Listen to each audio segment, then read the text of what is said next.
நிழற்குடை படத்தினுடைய பாடல் வெளியீட்டு விழாவிற்கு வந்திருக்கிற என்னுடைய பேரன்பிற்கும் பெருமதிப்பிற்கும் உரிய பெருமக்கள்,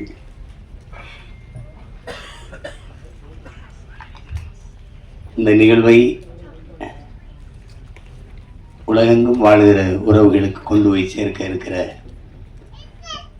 அச்சு ஊடக, காட்சி ஊடக என் அன்பு உறவுகள், இவ்வளவு நேராகியும் இன்னும் அரங்கை நிறைத்து அமர்ந்திருக்கிற என் அன்புக்கினிய சொந்தங்கள் அனைவருக்கும் என்னுடைய அன்பும் வணக்கமும். இங்கே எல்லாரும் குறிப்பிடும்போது நான் ரொம்ப நேரம் காத்திருக்கிறேன்னு இல்லை. இந்த நிகழ்வு எங்கள் குடும்ப நிகழ்வு. நீங்கள்லாம் இந்த நிகழ்வில் இவ்வளோ நேரம் பங்கேற்று காத்திருக்கிறதுக்கு நான் தான் உங்கள் எல்லாருக்கும் அன்பையும் நன்றியும் சொல்ல கடமைப்பட்டிருக்கேன். வரும்போது என்னை வரவேற்க கூட தேவயானி அவர்கள் சொன்னாங்க, நீங்கள் வந்ததுக்கு ரொம்ப நன்றின்னு. இல்லை, எங்கள் படத்தில் நீங்கள் நடித்ததுக்கு ரொம்ப நன்றின்னு நான் சொன்னேன். ஏன்னா இது நாங்களோட குடும்ப படம்னு நினச்சி, எங்கள் குடும்ப படம்னு. கடைசியாக தான் கதாநாயகனாக நடித்த தம்பி விஜித்துக்கும் குடும்ப படம்னு தெரியுது. ஏன்னா அவருடைய பொண்ணு பாப்பாவும் நடிச்சிருக்காங்க. இது அது என்னுடைய அண்ணன் அதிகமாக. இப்போ நாங்கள் எல்லாம் ஒரு குடும்பம். இப்போ நாங்கள் ஒன்றா இருந்து பயிற்சி எடுத்து வந்தவங்க. நான், என்னுடைய மைத்துனர் ராஜா, அதை சிவா ஆறுமுகம் எல்லாம். அப்போ கூப்பிடும்போது நம்ம இது எனக்கு உண்மையிலே தெரியாது தேவயானி அவர்கள் இதில் நடிச்சிருக்காங்கன்ட்டு. வந்துக்கிட்டு இருக்கும்போது ஒரே சூரிட்டியாக இருந்தது. ஏதோ நிழற்குடைன்னு இப்போ இது புதுசாக படம் வருது போல இருக்குது. அது தேவயானி நடிச்சிருக்காங்க. இங்கே வந்து பார்த்தா தான் இது நம்ம படம், அதில் அவங்க நடிச்சிருக்காங்கன்னு எனக்கு தெரிஞ்சது. அப்போ ரொம்ப மகிழ்ச்சியாக இருந்தது. தேவயானி அவர்களுக்கு ஒரு இங்கே பேசி எல்லாரும் சொன்னாங்க, இவங்க நடித்தா நல்ல கதை இருக்கும், நல்ல படமாக இருக்கும்ன்ட்டு ஒரு மதிப்பு இருக்குது சிலருக்கு. முன்னாடிலாம் அம்மா கேஆர் விஜயா அவர்கள், அதுக்கப்புறம் எங்கள் அக்கா ரேவதி போன்றவர்கள், இப்போதைக்கு தேவயானி இவங்க நடித்தா நல்ல படத்தில் தான் நடிப்பாங்க அப்படின்னு ஒரு மக்கள்கிட்ட ஒரு கருத்து பதிவு இருக்கு. அது காரணம் அவங்க தேர்வு செய்து நடித்த கதாபாத்திரங்கள். முதல்ல அவங்க அறிமுகமானது எங்கள் அண்ணன் மூலமாக. அவங்க தொட்டாச்சிலிங்கி, பிறகு அண்ணனே எடுத்த சொர்ணமுகி, அதில் ரொம்ப நல்ல கனமான கதாபாத்திரம். அப்புறம் உங்களுக்கு தெரியும் காதல் கோட்டை, அது இந்திய விருதை பெற்ற சிறந்த படங்கள் அது ஒன்று. அதுக்கப்புறம் சூரிய வம்சம். அவங்களுக்கு சொல்லிக்கொள்ளுற மாதிரி ஒரு ஒவ்வொரு காலகட்டத்திலையும் ஒரு படம் பதிவாயிருக்கு. அவங்க எந்த காலத்திலையும் தன்னுடைய பேரை கெடுத்துக்கல. ஏதோ காசுக்காக ஏதோ வந்த கதையெல்லாம் ஒத்துக்கிட்டு நடித்தோம் அப்படின்னு இல்லாமல் அந்த நற்பெயர் தான் அவங்கள 30 வருஷம் கழித்து மறுபடியும் இவர் கதாநாயகா நடிக்கிற அளவுக்கு உயர்த்தியிருக்குன்னா அது காரணம் அதுதான். அது எல்லாருக்கும் வாய்க்க பெறாது, அவங்களுக்கு வாய்க்க பெற்றிருக்கிறது. அது ஒரு பெரிய பெருமைக்குரிய நிகழ்வு. இங்கே பல மேதைகள் எல்லாருமே என்னுடைய அன்பு உறவுகள். என்னுடைய அண்ணன் மனோஜ்குமார், என்னுடைய சியான், நாங்கள் சியான் தான் பேசிப்போம், ராஜ்குமார் அவர்கள். அதுக்கப்புறம் என்னுடைய அன்பு தம்பி சுரேஷ் காமாட்சி, என்னுடைய அண்ணன் செல்வமணி அவர்கள். நாங்கள் ஒரே பல்கலைக்கழகத்தின் மாணவர்கள். எங்கள் அப்பா மணிவண்ணன்ட்ட, ஆமாம், எனக்கு மூத்தவர் எங்கள் அண்ணன். நான் இந்த அரசியலுக்கு வர்றதுக்கு முன்னாடி எங்கள் அப்பாட்ட உதவி இயக்குனராக இருந்து பணி செஞ்சேன். அப்போ இந்த அரசியலுக்கு தள்ளப்பட்டு தான் சொன்னோம். செய்யும்போது எனக்கு எல்லாரும் இல்லை. அப்போ எங்கள் அப்பா என்னை தன் பையன் நினைக்காம என்னை கூட நின்று எனக்கு தோல் கொடுத்துட்டாரு, மணிவண்ணன் அப்பா. அப்போ எங்கள் அண்ணன் பேசி, செல்வா, உனக்கு இளையவன், உனக்கு ஜூனியர்னு நினச்சி இது பண்ணிடுறாதரா செல்வா, இப்போதைக்கு நமக்கு அவன் தாண்டா இருக்கான், அவனை பிடிச்சி தாண்டா நம்ம ஏதாவது செஞ்சாகணும் நம்ம இனத்துக்கு, வா செல்வான்னு கூட்டிகிட்டு வந்தார். அப்போ நாங்கள்லாம் இது எப்படி சொல்கிறதுன்னா, குடும்ப உறவோட கொள்கை உறவாக இணைந்தவர்கள் நாங்கள் அண்ணன் தம்பிகள் எல்லாம். அப்படி என்னுடைய அண்ணன் சிவா எனக்கு ரொம்ப என் மேலே ரொம்ப அன்பு. எனக்கு இன்னைக்கு வரைக்கும் ஒரு குற்ற உணர்வு. நானும் எங்கள் அண்ணனும் இணைஞ்சு பணி செய்யும்போது அதை ஒரு சிறந்த படமாக, வெற்றி படமாக தர முடியல. என்னால் அதுக்கு இன்னைக்கு வரைக்கும் எனக்கு ஒரு குற்ற உணர்வு இருக்குது. கதை சொல்லும்போது அவருக்கு தம்பிக்கு அடுத்த படம் பகலவன் தான் எடுக்கிறதா இருந்தது. அவருக்கும் அது விருப்பம், இப்போ எனக்கு அது விருப்பம். ஆனால் என்னுடைய தம்பி மாதவன் அதை ஒத்துக்கலை. அது காரணம் ரொம்ப கடினமாக இருந்துச்சு. தம்பி படத்தில் அவரை ரொம்ப நான் கஷ்டப்படுத்திட்டேன். கையெடுத்து கும்பிட்டா அப்படி மறுபடியும் அண்ணா வேணான்னா அப்படின்னு ஒரு கொஞ்சம் இடைவெளி கொடுங்கன்ட்டாரு. இந்த கதையில் நடிக்கணும்னாரு. நான் என்ன சரி எடுப்போன்னு எடுத்தேன். தமிழ்லேயே கொஞ்சம் உரையாடல் எழுதிட்டேன். தம்பியில் ஒரு 90 விழுக்காடு தமிழில் இருந்தது. அது வெற்றி அடைஞ்சிருச்சு. அப்புறம் இதில் முழுக்க தமிழ்லேயே உரையாடல் எழுதுனேன். அதில் என்ன பார்த்தீங்கன்னா, ஐ லவ் யூ என்று வர வேண்டிய இடங்களில் எல்லாம் நேசிக்கிறேன் நேசிக்கிறேன் என்று வருவது நெருடலாக இருக்கிறது என்று விமர்சனம் எழுதியிருந்தாங்க. எனக்கு என்ன செய்யணும் தெரியல. என்னுடைய அண்ணன் காசி ஆனந்தன், அவர் உணர்ச்சி பாவலர், ஈழத்து பாவேந்தன், அவர்கிட்ட போய் பேசிக்கிட்டே இருந்தேன். அவர்கிட்ட சொன்ன வருத்தமா இப்படி எழுதியிருக்காங்கன்னு. அன்பை கூட தாய்மொழியில் பரிமாற தெரியாத ஒரு இனம் இருந்தா என்ன, செத்தா என்ன, போட அப்படின்ட்டாரு. அப்ப நான் அந்த படம் எடுத்து கொடுத்துட்டு நான் எங்க அண்ணனுடைய அழைப்பின் பேர்ல ஈழத்துக்கு போயிட்டேன். போய் ஒரு வாரம் கழிச்சது பேசிட்டே இருக்கும்போது படம் ஓடலன்னு தெரிஞ்சிடுச்சு. அப்போ யாரோ சொல்லியிருக்காங்க, தம்பியோட படம் ஓடல, அதனால ஒரு வருத்தத்தில் இருப்பான் போல இருக்குதுன்ட்டு. அப்போ என்ன சொல்றது, அது கேட்கல. படம் என்னாச்சு, கதை என்ன, யாரோ சொல்லியிருக்காங்க, இந்த காதல் கதை போல அப்படின்னு சொல்லியிருப்பாங்க. அவர் ஆரம்பிக்கும் போதே நமக்கு எதுக்குப்பா பூ கவிதைலாம் ஆரம்பிச்சாரு. காதல்ங்கிறது பருவகால உணர்ச்சி, அது எல்லாருக்கும் இயற்கையில் வர்றதானே. தமிழர்களுக்கு இல்லாதது மானம் வீரம் ரெண்டு தான் கொஞ்சம் குறைவாக இருக்குது. அதுக்கு நமக்கு தம்பி படம் மாதிரி தரையிலையும் அடிக்கணும், திரையிலையும் அடிக்கணும், அப்போ தான் நமக்கு விடுதலை வரும்னாரு. அதை செஞ்சுருக்கணும். இப்போ ஆனால் என்னைக்காவது ஒரு நாள் நான் எங்கள் அண்ணனுக்கு, அந்த சிவானனுக்கு சொல்கிறேன், இந்த இடத்துல என்னைக்காவது ஒரு நாள் உங்களுக்கு என்னால் ஏற்பட்ட இழப்பை நான் ஈடு செய்வேன். அது ஒருவேளை நீங்கள் அன்னை கூட கேட்டீங்க, தம்பி அந்த பகலவன்னு, அதை கூட திருப்பி உங்களுக்கு எடுத்துறேன் உங்களுக்கு.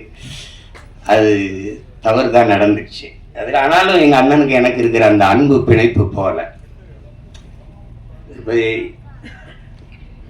எங்கள் அண்ணன் ஐயா பாக்யராஜ் அவர்கள் சொன்னது மாதிரி தான், எங்கள் அண்ணன் அதிகமான ஒரு தலை சிறந்த இயக்குனராக அவங்க அது என்ன தொடர்ச்சியாக படைப்புகள் இல்லை. அவருடைய படங்கள் இன்னைக்கு அவரை இயக்கிக்கிட்டு வர்ற இந்த படங்கள். இப்போ தொட்டாச்சி நீங்கெல்லாம் பார்த்து எங்கள் அப்பா பால்மேந்திரா வீட்டிலே போய் பாராட்டி, ஞாபகம் இருக்காருன்னா வீட்டில் போய் பாராட்டி, என்னடா அப்படி ஒரு படம் எடுத்துட்டேன் அப்படின்னு. அப்படி அந்த கதை திரைக்கதை பயணத்தில் பயணிக்கிறதுக்கு ஆட்கள் ரொம்ப குறைவு, ரொம்ப குறைவு.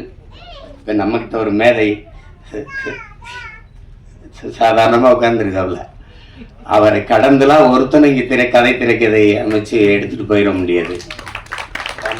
அதுல நம்ம பக்கத்துல இருக்கிறதுல பக்கத்துல இருந்துட்டோம், ஆனா வீட்டுக்கு போனா படபடப்பா இருக்கும். நம்மளால தானே பக்கத்துல இருந்தோம். மிகப்பெரிய பெருமை அவரெல்லாம் நமக்கு இப்படி ஒரு படைப்பாளி, நம்ம நம்ம நம்ம நாட்டுல நம்ம இனத்துல பிறந்து இப்படி ஒரு படைப்பாளி அப்படின்னு நீங்க யோசிச்சு பாருங்க. புதிய வார்ப்புகள்னு ஒரு படம், அவர் தான் கதாநாயகனா நடிக்கிறாரு, அவர் தான் கதை வசனம். எங்க அப்பா இயக்குறாங்க, பாரதிராஜா அப்பா. அன்னைக்கு அது புதிய வார்ப்புகள்னு தலைப்பு வைக்கிறதுக்கு இன்னைக்கு என்னென்ன பெயர் வருதுன்னு உங்களுக்கு தெரியும். அது நம்ம சொல்லி அது விமர்சனமா போயிடும். நான் அதை சரி செய்யறதுக்கு இது நேரம் இல்லை. புதிய வார்ப்புகள் அப்படின்னு அப்பெல்லாம் நம்ம இப்ப இந்த காலகட்டத்தில் அதுல ஒரு முடிவு இறுதிக்கட்ட காட்சி வருது. உரையாடெல்லாம் பிச்சு வதறிப்பாப்ல. ஒரு அந்த விதவை பெண்ணு, அந்த பெண்ணு பூ விற்கும், வாத்தியார் கதாபாத்திரம், அவங்க ரதி, அவங்க பூ அது வாத்தியார்கிட்ட இவங்ககிட்ட சொல்லுவாங்க, வாத்தியார பூ பறிச்சாத்தான் வாடி போகும், இல்லை செடியில் விட்டாலும் வாடி போயிடும் அப்படின்லாம் இருக்கும். அப்போ இதயம் குங்குமம் இந்த பத்திரிகையெல்லாம் ரொம்ப புகழ் பெற்றது இந்த இதழ்கள். அப்போ நீ இதயம் கொடுத்தாதான் வாத்தியார் குங்குமம் தருவாரா, அதெல்லாம் அந்த ஐயா அதெல்லாம் ஒரு ஆதிமேதைகளினுடைய கூட அது. அதுல ஒரு அண்ணன் கவுண்டமணிக்கு கதாநாயகியை கட்டி வச்சிருவாங்க. அந்த வில்லன் கதாபாத்திரம் கட்டி வச்சிருக்காரு ஜி சீனிவாசன் ஐயா. அப்போ ஆனா இவங்க வாத்தியாரும் ஒரு காதல் இருக்குது. அப்போ ஊரை விட்டு ஓடும்போது அந்த விதவை பெண், அந்த பூக்காரி, இந்த காஜா சிரிப்பு எல்லாம் ஓடும்போது இந்த காதலர்கள் சேர்றதுக்கு ஒரு இடையூறா ஒண்ணு இருக்குது. ஆனா அவர் கட்டின தாலி இது ஒரு இந்த கலாச்சாரம் தாலிக்கு இந்த சமூகம் ரொம்ப முன்னுரிமை கொடுக்குது. அப்படியே பார்த்துட்டு டப்புன்னு அந்த தாலியை அறுத்துட்டு அவரே அறுத்துடுறாரு. கட்டின தாலி அவரே அறுத்துட்டு 2 பேரையும் சேர விடுறாரு. கையை பிடிக்கிறாங்க. அந்த விதவை பெண்ணை நிற்கிது, அந்த பூவித்த பெண்ணை. அதை கையை பிடிச்சிட்டு இப்படி போகும்போது புதிய வார்ப்புகள்னு போடுறாப்புல ஒரு எழுத்தாளர், ஒரு எழுத்தாளர். கொஞ்ச நாள் கழிச்சு அப்புறம் அவரே கதை திரைக்கதை செய்து இதாச்சு அந்த நாட்கள்னு ஒரு படம் வருது. அதுல இவர் காதலிச்ச பெண்ணு அது அண்ணன் ராஜேஷை திருமணம் பண்ணி போயிடுறாங்க. கல்யாணம் ஆயிடுது. அது அப்போ அவர் சேர்த்து வைக்க போராடி கடைசியாக உச்சக்கட்ட காட்சி வந்துடுது. 2 பேரும் இருக்கும்போது அவர் அந்த மருத்துவர் கதாபாத்திரம் இந்த காதலன்ட்ட சேர்த்து விடுறதுக்கு இது பண்ணுறாங்க. இப்போ நம்மளால ஒரு ஆர்மணி பெட்டி வச்சுக்கிட்டு அந்த ஹரவர மலையாளத்தில் இதே டாக்டரே அது நீங்கள் புதிய நவீன 21ஆம் நூற்றாண்டு ஆள் தானே, 20ஆம் நூற்றாண்டு இல்லையா, 20ஆம் நூற்றாண்டு ஆள் தானே. தாலியை அறுத்துடு, எந்த காதலி உங்களுக்கு மனைவியா வரும், ஆனால் உண்ட காதலி எனக்கு, உங்கள் மனைவி எனக்கு காதலியா வராது. அப்போ அந்த அந்த தாலியை அறுத்து எடும் அப்படின்ன உடனே அப்படியே போய் அறுத்து எடுக்க முடியாது. அந்த பெண்ணு தாலி அறுத்துட்டு வர முடியாது. இது கையெடுத்துட்டு பட்டினா இதே மண்ணின் கலாச்சாரம் பண்பாடுன்னு பேசி பட் இந்த கிளைமேக்ஸ் ஓல்டு பட் கோல்டுன்ட்டு போயிடுவாப்ல. இதை யோசிச்சு பாருங்க. உலகத்துல ஒரே ஆள் தான் தாலி அத்துட்டு போய் வாழ்னு சொன்னா அதே ஆள் தான். தாலி அக்காம வாழ இதுதான் கலாச்சாரம் சொன்னது ஒரே எழுத்தாளன் தான். உலகத்துல இப்படி ஒரு ரைட்டு எழுத்தாளர் இருக்கவே முடியாது. ஒரே எழுத்தாளர் இப்படி எழுதி நம்ப வைக்க முடியும். இப்படி எழுதணும்னா எழுத்தின் வன்மை, எழுத்தின் அழுத்தம் அப்படின்னு சொல்லாம்டா. பொய்ய உண்மையில பொய் சாட்சியிலே நடிச்சவர் தானே அவரு. சாதாரண உட்கார்ந்து இருக்காப்ல. எங்க அப்பாவுக்கு ஒரு கிளைமேக்ஸ், எங்க அப்பாவுக்கு எழுதி கொடுத்தது வேற, கைதின் டைரியில. அதுதான் ஆட்சி ராஜ்தான்ல வந்தது. அவர் திமுறா நீ ராஜு நான் எழுது நானும் எடுப்பேன். அது அப்பா செய்வார். அதுல எல்லாரும் நானும் அவர்கிட்ட எழுத்தாளராக வேலை செஞ்சிருக்கேன். என்ன பண்ணுவார் எங்க அப்பான்னு தெரியும். அதுல அவர் சிவாஜி சத்ரபதி சிவாஜி வேடத்தை போட்டு நிறுத்திட்டாப்ல. சரி, அதுவும் ஓடிடுச்சு. ஏன்னா அது வரைக்கும் திரைக்கதையை பிச்சு எதிரிட்டாங்க. அப்புறம் இது இல்லை வேற கிளைமேக்ஸ், நான் எழுதி கொடுத்த கிளைமேக்ஸை நான் எடுக்கிறேன் அந்த காட்சியன் போய் அப்போ அமிதாப் பச்சன் சிறிதை வச்சு ஆக்கிராஸ் தட்டா அதுவும் வென்றுட்டாப்ல. இப்படி ஒரு எழுத்தாளர் அதுக்கு ஒன்றும் நிகர் இல்லை. அது சொல்லி முடியாது. முதல் படம் ஒரு பெரிய இயக்குனர்கிட்ட நடிகரை கதாநாயகனா நடிச்சு வெளியில முதல் படம் சுவர் இல்லாத சித்திரங்கள்னு எடுக்கணும்னா அது அவரை தவிர எவராலும் முடியாது. அப்ப அப்படி ஒரு படைப்பாளி இன்னைக்கு நம்ம பக்கத்துல உட்கார்ந்து இந்த படத்தை பாராட்டி பேசுறாருன்னா அதை விட இந்த படத்துக்கு கிடைத்த பெருமையும் பாராட்டும்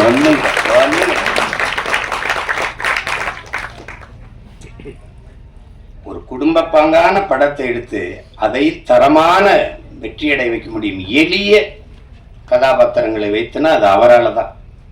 ஒரு கதையை 2 தாள் அவர் சொல்றாருங்க. தேவர் பிலிம்ஸில் கதை கேட்குறாங்க. அப்போ அவர் போய் கதை சொல்கிறார். ஐயா கதை சொல்லும்போது அவங்க குப்பத்தொட்டி சார் அதில் ஒரு குழந்தை சார்னு அவரே சொன்னது தான். குப்பத்தொட்டி சார் அதில் ஒரு குழந்தை சார்னு அவருக்கு பிடிக்கல. அப்புறம் பெரிய ஆளாயிட்டாரு. அன்னைக்கு நான் உங்ககிட்ட கதை சொல்லும்போது குப்பத்தொட்டி சார் ஒரு குழந்தை சார்னு சொல்லிட்டேன். ஆனால் இன்னைக்கு சொன்னா குப்பத்தொட்டி சார் அதில் ஒரு குரங்கு சார்னு சொல்லியிருப்பேன் அப்படின்னு சொல்லி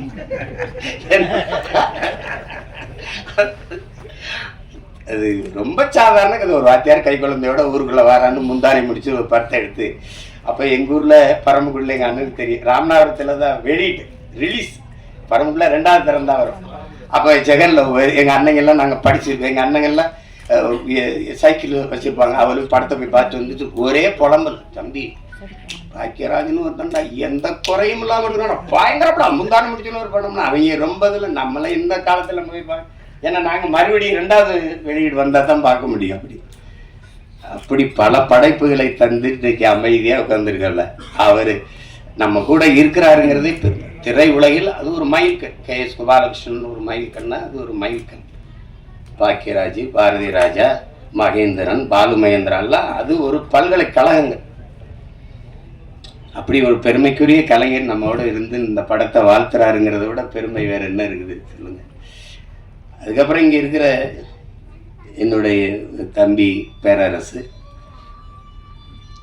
தொடர்ச்சியாக வெற்றி படங்களாக கொடுத்தான். அவங்க வருங்க கூட சொன்னாங்க எல்லா ஊரையும் அறிமுகப்படுத்தினது அவன் தான் என் தம்பி. அதுக்கப்புறம் என் தம்பி ரவி மரியா இருந்தான். கதாநாயகனாக நடித்த விஜித்தை எனக்கு ரொம்ப தெரியும். ரொம்ப என்னுடைய தம்பி அவர், என் தம்பி தமிழ் குமரன். நாங்கள் ஒரே குடும்பம்.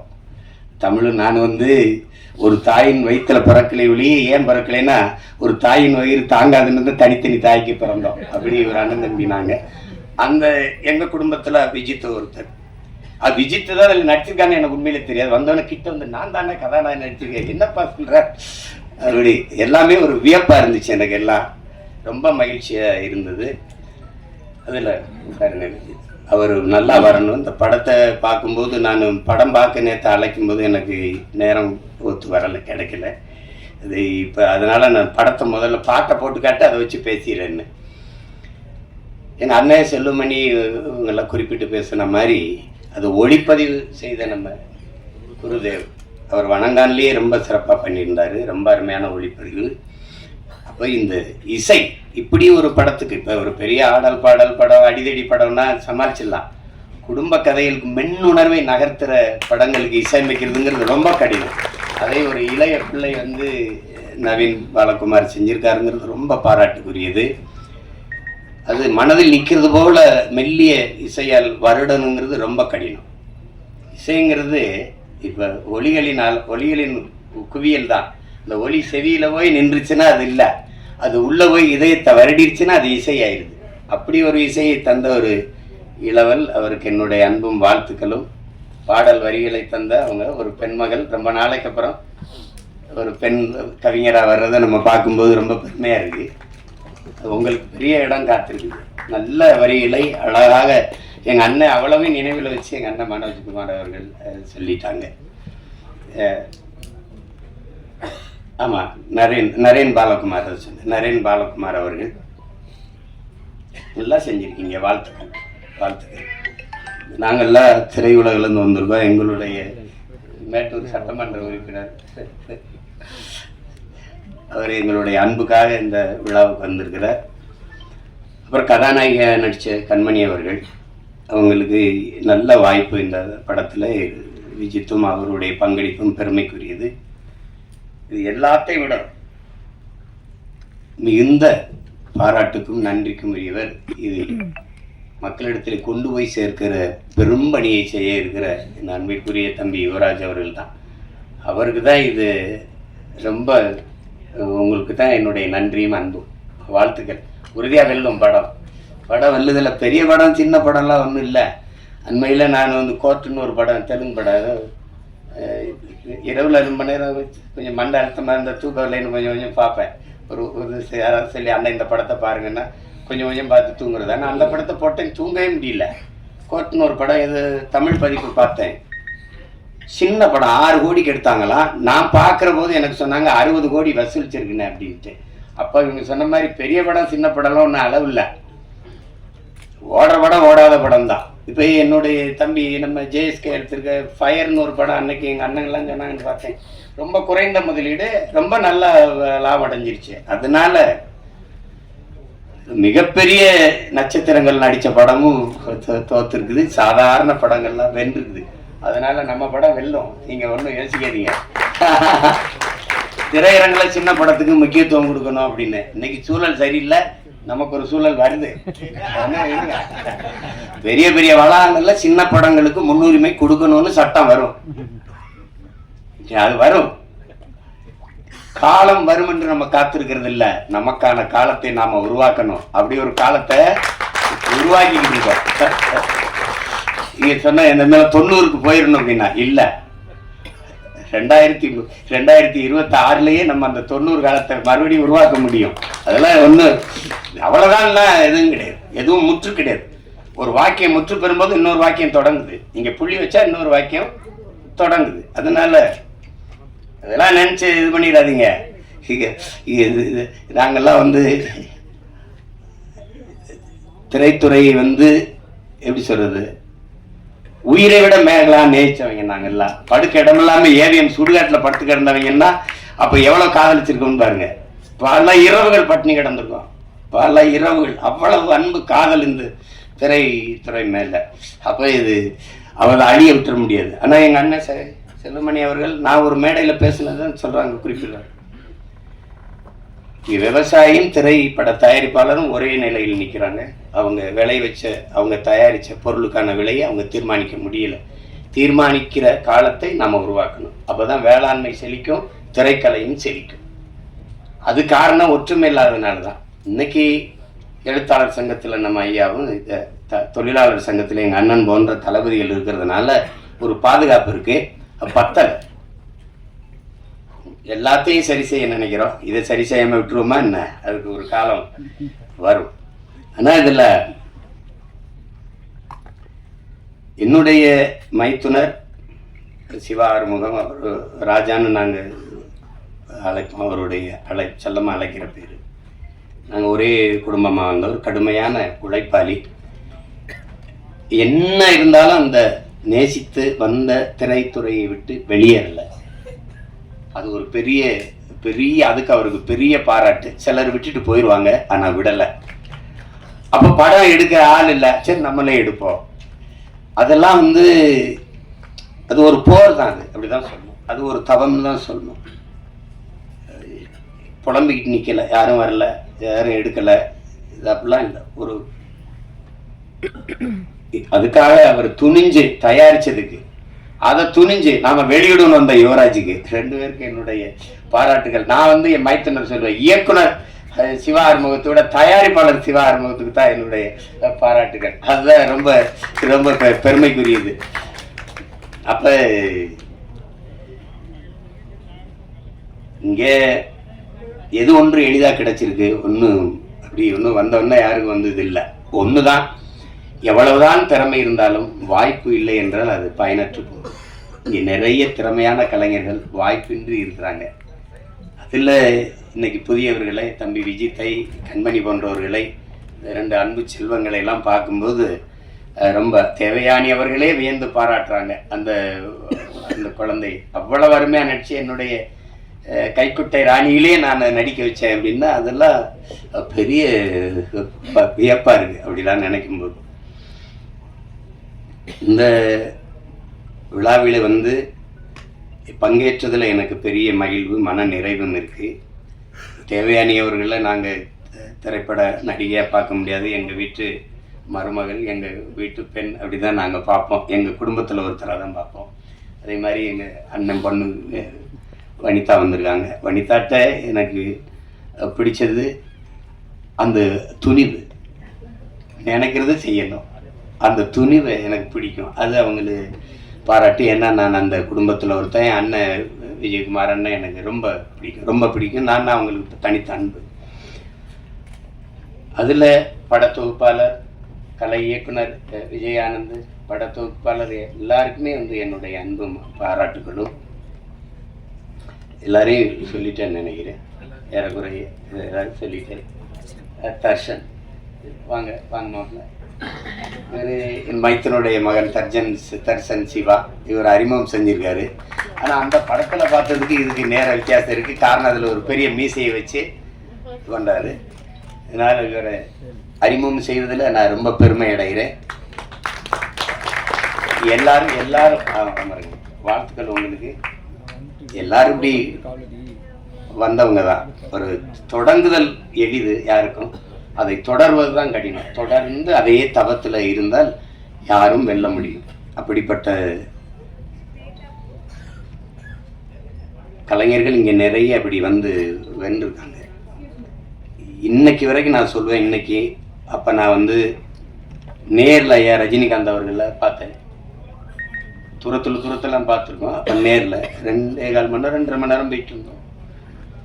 அவருக்கு இருக்கிற இந்த ஆர்வம், இப்போ இவ்வளோ படம் நடித்து இவ்வளோ சாதித்த பிறகும் புதிதாக ஒன்றை தெரிந்து கொள்றதுல அவருக்கு இருக்க ஆர்வத்தை பார்க்கும்போது இவர் ஏன் ஜெயிக்க மாட்டார் அப்படின்னு நமக்கு தோணுது.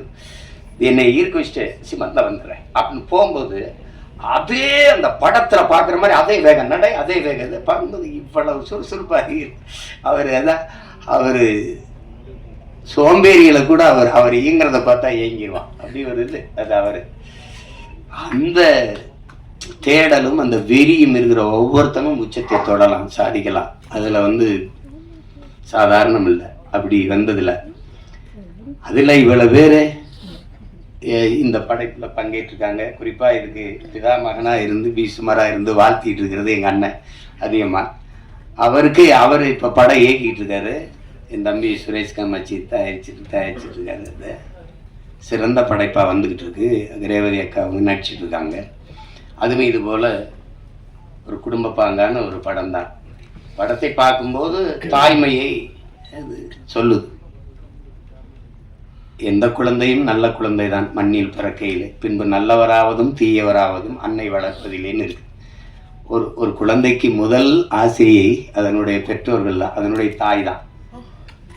சொல்றான் பாருங்க ஒருத்தன், உலகத்தின் எல்லா செல்வங்களையும் ஒரு தட்டிலையும் தாயின் பேரன்பை ஒரு தட்டிலையும் வச்சா தாயின் பேரன்பு இருக்கிற தட்டு தான் தாழ்ந்து இருக்குன்றான். நீங்க எவ்வளவு உயரத்துக்கு வேணாலும் போங்க, எவ்வளவு ஒரு உயரத்திற்கு வேணாலும் போங்க, உங்களை பார்த்து பொறாமைப்படாத ஒரே உயிர் உலகத்தில் உண்டென்றால் அது உங்களை பெற்ற தாய் தாங்கிறான். உங்க மனைவியோட இப்ப இப்ப 4 பேர் வந்து நம்மளை படம் எடுக்கும்போது பார்த்தா நமக்கு கொஞ்சம் அதிகமா தெரியுதே அப்படி இருக்கும் அது பிரச்சனை. அது ஆனா தாய் இல்லைன்னா நபிகள் சொல்லுவாரா, சொர்க்கத்தை இங்கேடா தேடிட்டு இருக்க, அது உன் தாயின் காலடியில் இருக்குடாங்கிறார். ஆபிரகாம் லிங்கன் சொல்றார், நான் இதுவரை பெற்ற எல்லா புகழுக்கும் இனிமேல் பெறப்போகிற புகழுக்கும் என்னை பெற்ற தாய்தான் காரணம்ங்கிறான். அது ஒன்றும் சொல்றதுக்கு இல்லை. தாயின் பேரன்பின் கிணை அவிஸ்வாமித்திரர் அவர்